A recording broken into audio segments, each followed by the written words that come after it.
Greetings everyone and welcome back to 365 Days of Prog. Today we're gonna be listening to If Only for a Moment by the band Blossom Toes. Hi, my name's Naomi. I'm an avid progressive rock fan, but I'm a long ways from knowing all the prog albums out there. But this year, I'm gonna give it a try. This is 365 Days of Prog. So as usual, here are some of my favorite bits from this unusual album. Peace-loving man, I'm a peace-loving man, and I do what I can, yes I do.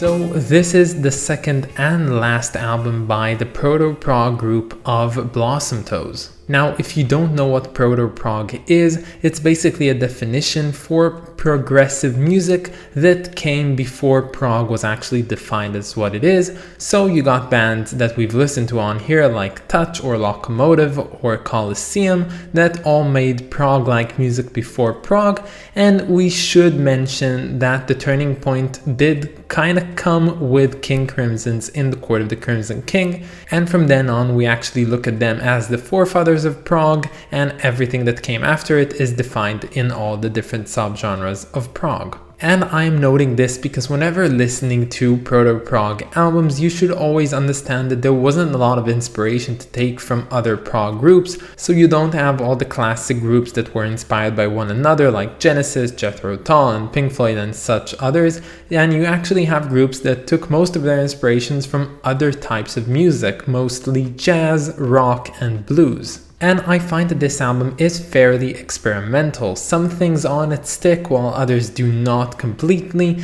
and I think that this album is like, half-baked when it comes to the appeal and the consistency of it. So a song like Billy Boo the Gunman is basic 60s rock music, while you have songs like Peace Loving Man, which is really unconventional and very experimental into the uncharted territory that would later become progressive music. And when it comes to the actual tracks and music of If Only for a Moment, we start off with Peace Loving Man. Now, the first note on it is actually a reversed piano note, so we can all finally tell Fragile to go screw themselves over because they did not invent this idea.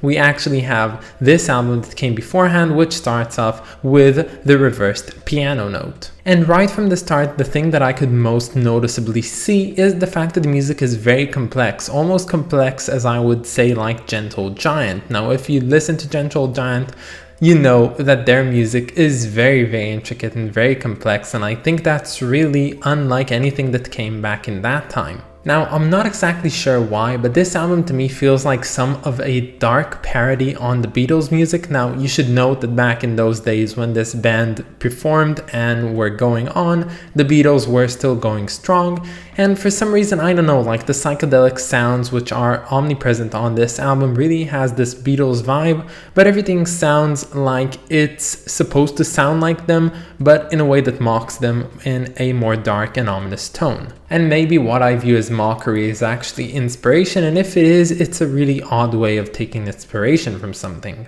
And I think that my favorite track from this album is Listen to This Silence, because it does have that Beatle-esque sound to it, and it's very funky, it's very psychedelic, and I don't know, it's just pretty catchy and I liked it very much. Now, as I wrote this script, I kind of started realizing at this point that I don't really have a ton to say about this album. Like, it's a good album, it was definitely something, an experience worth experiencing. I've learned a lot from it, from listening to it.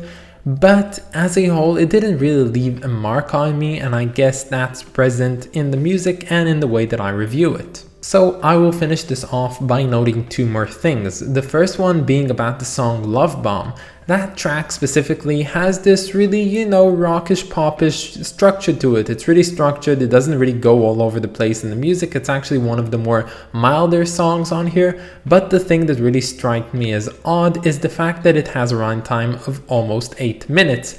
Somehow they managed to take this structure, that simple structure, and stretch it for so long. And no, it doesn't have this like really low BPM that just really drags. It's actually a pretty, fast-paced song, but for some reason it can last for almost 8 minutes. And lastly, I really like the track of Indian Summer. I think that the thing I most liked about it is the fact that it had this Indian sound to it, but it didn't use the stereotypical ways of making that sound. So it didn't go all the way and use sitars and, tabla drums. It actually went ahead and dissected the compositional, elements that turn Indian music into what it is, and they used that to their advantage. And I think I loved it very much because unlike the Beatles, who really put forth the Indian instruments and like the stereotypical ideas of what Indian music should sound like, I think this song specifically really gave me the entire atmosphere of being somewhere like in an Indian town, and still didn't feel like, to me,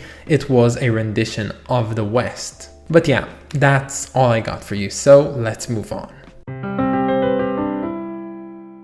So right from the get-go, this cover really reminded me of the cover of another album we've listened to on here, which is Illusions on a Double Dimple by Triumvirate. And when it actually comes to the imagery of this cover, I think I'm gonna be a sort of a hypocrite, because I usually say that I like simple covers, but when it comes to this cover, I think it's not good, and the simplicity on it is half-assed, if I had to say. But I think my main criticism is justified because this album cover isn't really simple. You see, unlike Triumvirate's cover, which basically has a mouse coming out of an egg and that's all there is to it, this one has this object in the middle which has so many working parts, and like it's clockwork and everything is very complex, and you can really dive into dissecting what that thing is.